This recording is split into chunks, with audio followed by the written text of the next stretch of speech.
my wonderful chemistry students, honors chem students. Guys, I'm so sorry that I am not at school today. It was unexpected, family emergency. Everything will be okay long term, but yeah, I can't be there today while I'm helping out with my parents. And so I want to talk through what I need you to accomplish. And guys, before I dive into this, first off, just like a thank you. Like, I love this class so much, and I know that I don't even have to worry about you guys with the sub. Like, I know you're going to work hard and get done what I need you to get done. And so help each other stay focused and accomplish what we need to today. Okay? So here's the goal. We are focusing in on learning target number 2. And so by the end of class, I would like you to be able to identify and know the different types of bonds, to be able to look at an electron distribution cloud and say what type of bond it is, and then also to be able to take the difference in electronegativity between atoms to know what type of bond it is. So do you see how it's always pointing back to like the types of bonds?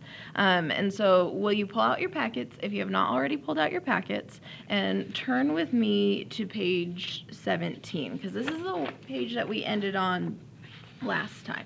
Okay, so last class we ended on page 17, and here's my plan right now. I want to go over page 17 and part of page 18 with you, so if you'll follow along with me in this video, and then I will turn it over to you guys, and then I will finish making this answer key.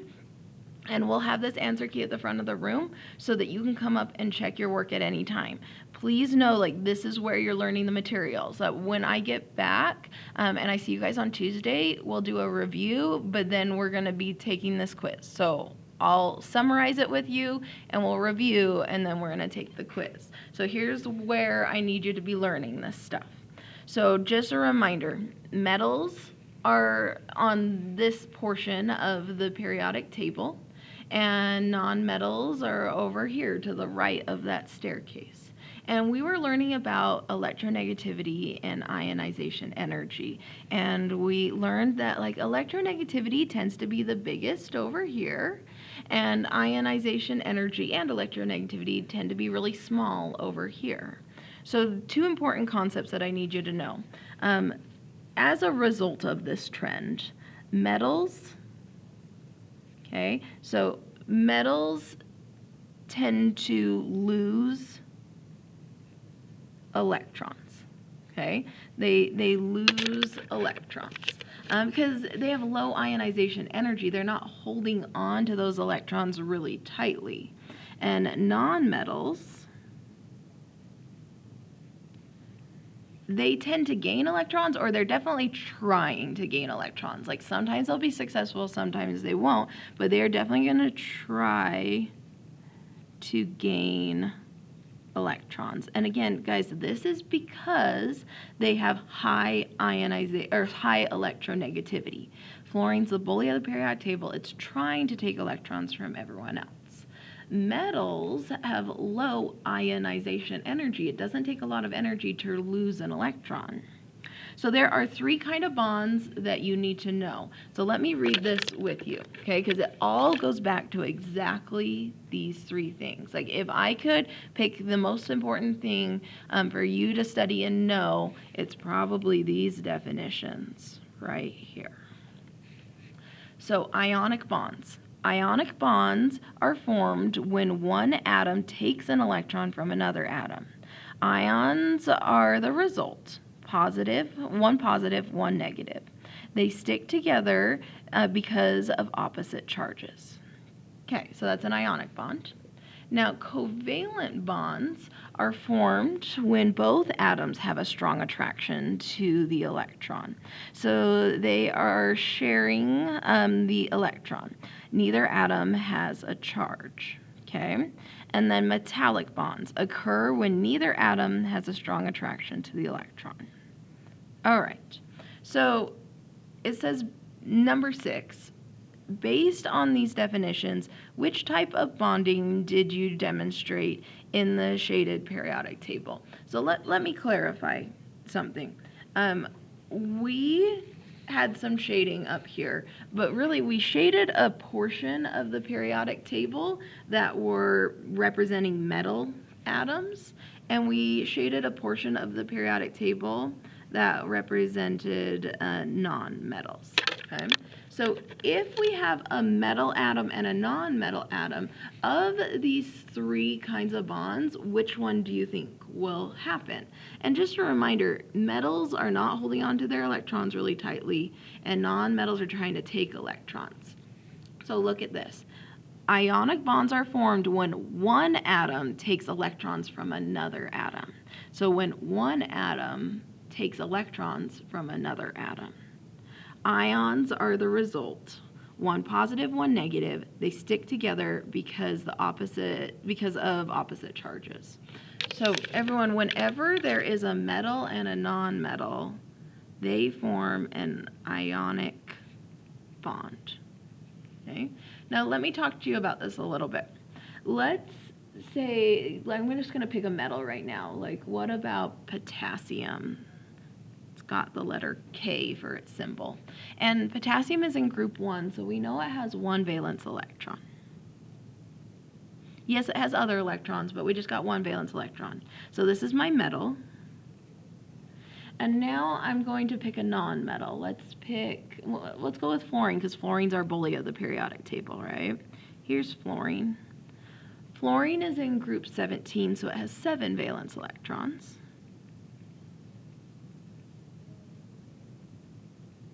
Okay, here's our non-metal. Okay, great. Now, we know that fluorine's a bully of the periodic table, that fluorine is going to try to take away an electron from potassium. And we also know that potassium has low ionization energy, so it's not holding on to that electron really tightly. So what if fluorine takes that electron from potassium? Well, let's think about this for a second. All of a sudden, potassium has lost that valence electron. Everyone, if we lose a negative electron, when you lose a negative, it makes you a positive cation. And fluorine gained a negative electron. Okay? Fluorine has now gained a negative electron, which makes him a negative anion. And we know that whenever we have something positive and something negative, that there will be an attraction between them. There's that electrostatic force. It's like a magnet, right? So we have something negative and we have something positive. And now, because of the fact that one's negative and one's positive, it has an attraction that we call an ionic bond. Okay, that's what an ionic bond is. When a metal loses an electron and a non-metal gains an electron, and because they gain and lose, they become ions, and then there's an attraction between the ions. Okay, that's an ionic bond. Now, look again at Model 1. Based on the definition of covalent bonds above, shade the area of the periodic table below you expect will make covalent bonds. All right, covalent says something interesting. It says covalent bonds are formed when both atoms have a strong attraction to the electrons, so they share electrons. Neither atom has a charge. So strong attraction, that would mean high ionization energy. And everyone, ionization energy is the biggest right here, okay? And so that would mean that our non-metals in general have high ionization energy. So I have 2 atoms that are really strongly attracted to those electrons. Okay. So I have 2 atoms that are really strongly attracted to those electrons. Think of it this way. What if I have, let's go with chlorine this time. What if we got chlorine and then another chlorine? Okay, another chlorine. And each of those chlorines have 7 valence electrons. Okay, so 7 valence, and then I'm going to do the same thing on this side, but look, I'm going to put the single valence electron right here. Now, this chlorine this chlorine is not only attracted to its own electrons, it's also attracted to the electrons of this chlorine. And this chlorine is not only attracted to its own electrons, it's attracted to the electrons of the other chlorine. And so because of that, they are both kind of like pulling on each other's electrons, and both of them are really strong. So neither of them are letting go. Think of it this way. Let's say that this pen is the electrons and my two hands are the chlorine atoms. So this chlorine is attracted to the electrons, so it's pulling on the electrons. But this chlorine is also attracted to the electrons. And so it's pulling, and what's happening is a tug of war. But they're both really strong, so no one's winning the tug of war. And this tug of war over electrons is a covalent bond. It's what holds these atoms together. That's what the bond is. Do you see how now my two hands are like connected because of the pen, because of the electrons that they both have an attraction to? So we like to say that covalent bonds are when atoms share electrons, but it's more like they are reluctantly sharing. It's more of a tug of war. Tug of war. Okay, so it's more of a tug of war where no one wins.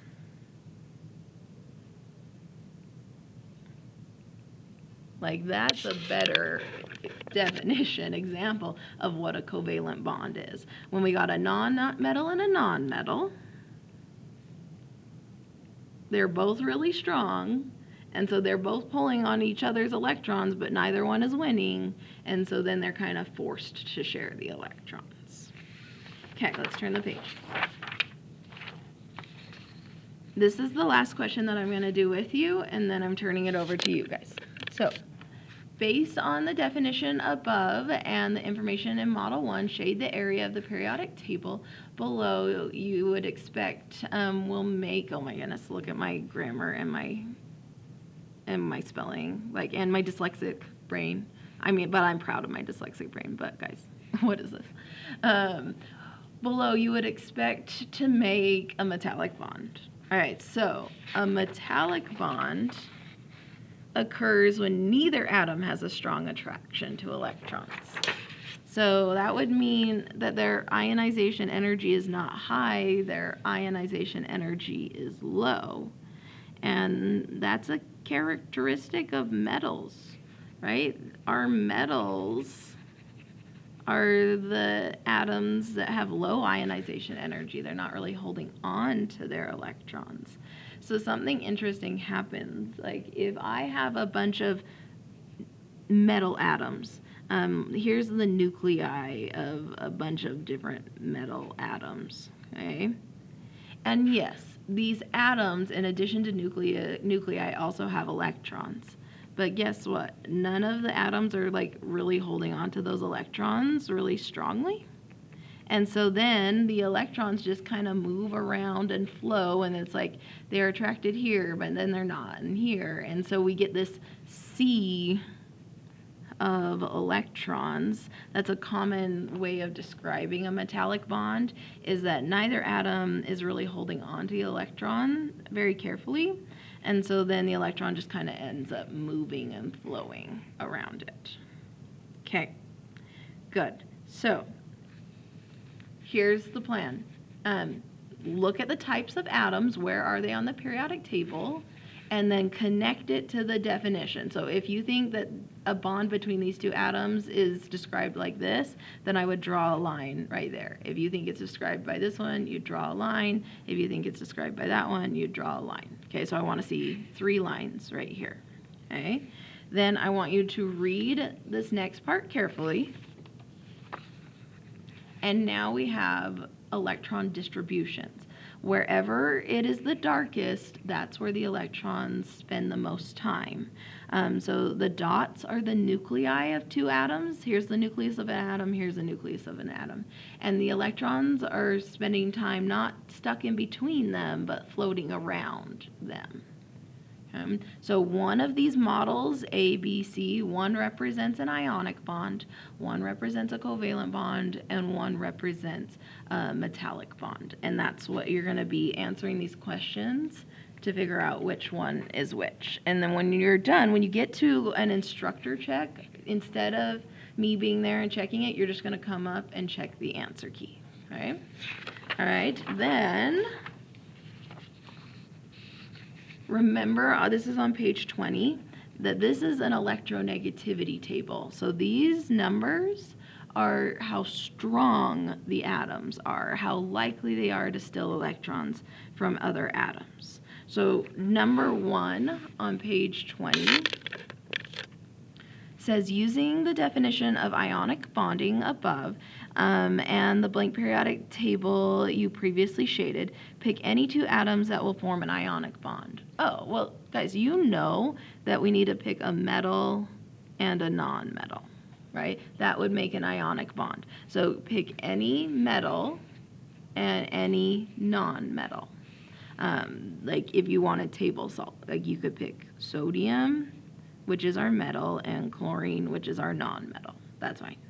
Subtract the electronegativity values for those atoms. So always today when you're doing subtracting electronegativity, just do the bigger electronegativity minus the smaller one. So I go to my table and I chose chlorine, so 3.16. And I'm going to subtract that from sodium, which is 0.93. And again, I'm just pulling that number from the table here, and I'm going to subtract those.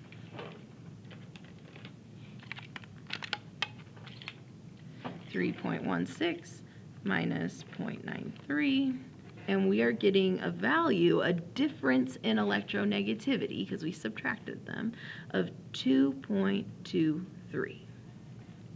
Okay. So you will keep going from there.